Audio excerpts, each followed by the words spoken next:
इसी भारत ने उनको भारत रत्न से नवाजा, तो यहाँ उनकी अस्थियां रखी।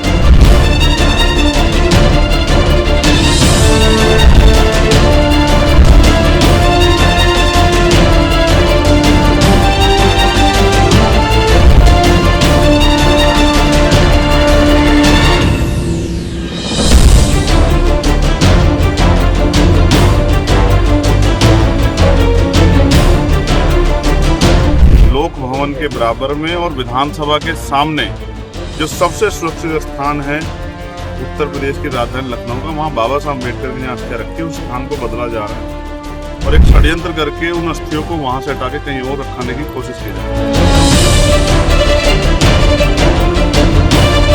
हमारा देवबंद में भी क्लेम कर दिया है, वो तो कुछ ही क्लेम कर दें, उनका क्या, सत्ता में बैठे हैं, कुछ ही क्लेम कर दें। वो तो हो सकता है कल मेरा नाम भी कुछ और क्लेम कर दें, क्या फर्क पड़ता है।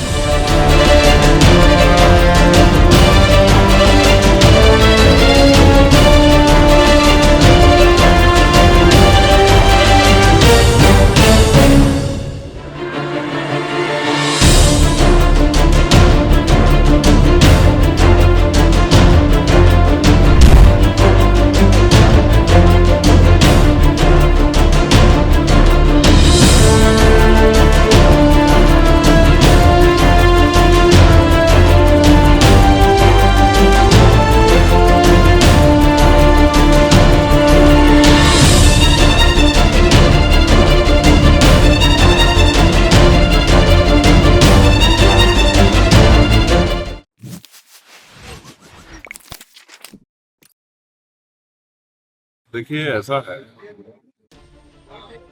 ये एक तीरथ है, तीरथ तो समझते हैं ना, मैंने इसलिए तीरथ का जिक्र किया कि आप उस भाषा को समझते हैं।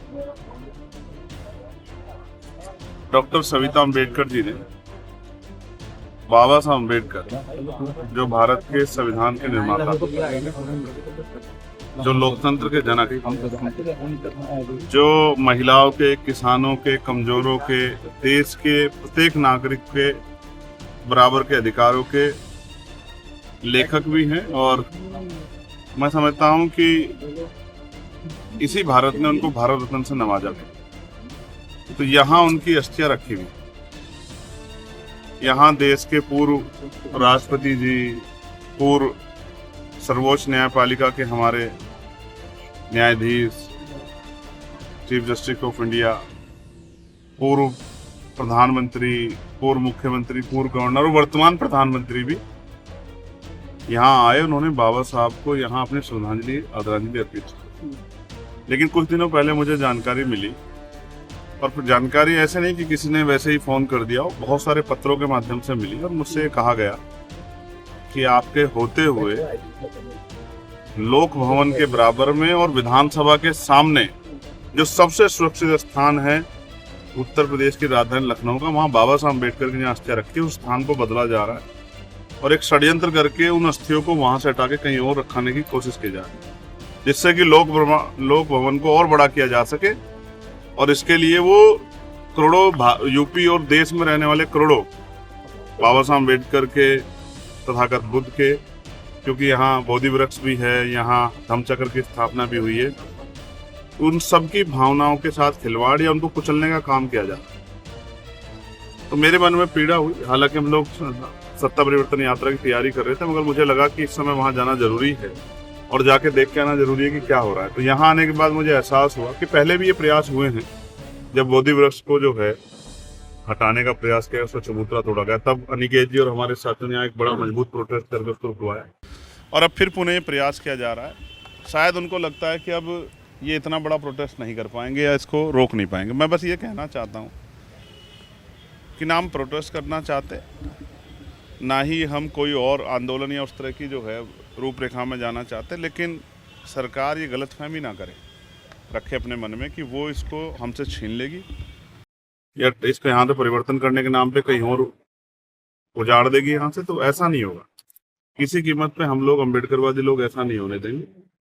ये बात बताने के लिए यहाँ मैं उपस्थित हूँ, और मैं ये बात डंके की चोट पे कह रहा हूँ।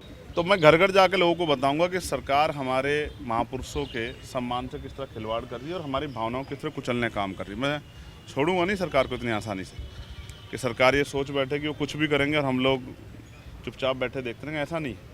मैं गली गली, मैं और हमारे साथी सत्ता परिवर्तन यात्रा के जरिए घर घर जाके बताएंगे कि ये सरकार किस तरह के प्रयास कर रही है। और सरकार की एक ईंट छू के देखे, कितने रोजगार दिए सरकार ने, विकास कर दो, कौन के मना कर रहा है। और अच्छी बिल्डिंग और डेवलप कर दो, जो आपका सुविधाएं आप देना चाहते हैं वो दे दो, जिस तरह का सहयोग आप करना कर दो। आप तो लड़े हो राम मंदिर के लिए सड़क से लेके और संसद उस तक, क्या नाम, सुप्रीम कोर्ट तक, संसद हो, सड़क हो, सुप्रीम कोर्ट। और अब हमसे क्या स्थल है, उनकी तमाम मूर्तियों को ले जाके वहाँ रख के ये कहा जा सकता है कि भाई सब कुछ हमने एक जगह सर्जित कर दिया है। नहीं नहीं, हर चीज़ की अपनी एक महत्ता है, हर जगह की अपनी एक महत्ता, हर व्यक्ति की अपनी एक महत्ता है, और हर जो है तारीखों की अपनी एक महत्ता है। हम यहाँ 26 जनवरी मनाते हैं, हम यहाँ जो है 15 अगस्त मनाते हैं, हम और तमाम तरह के जो है तिथियों का वो करते हैं।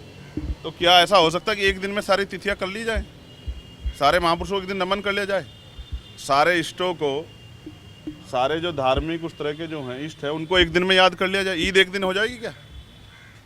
ईद, सबेरात, बकरा ईद तमाम एक जगह हो जाएगी, एक दिन हो जाएगी क्या? बैसाखी सब एक संग, ऐसा संभव है क्या? जैसा आप चाह रहे होली दिवाली सब एक दिन कर सकते हो क्या आप? ऐसा नहीं है। सरकार को कुछ गलतफहमी है, उनको लगता है कि भाई कौन बोलेगा, कौन आवाज़ उठाएगा, कौन इनके आगे अड़ेगा। उनको नहीं पता ना अभी आज़ाद समाज पार्टी भीम आर्मी है, हम राजनीतिक दल बाद में हैं, लेकिन एक आंदोलन पहले है।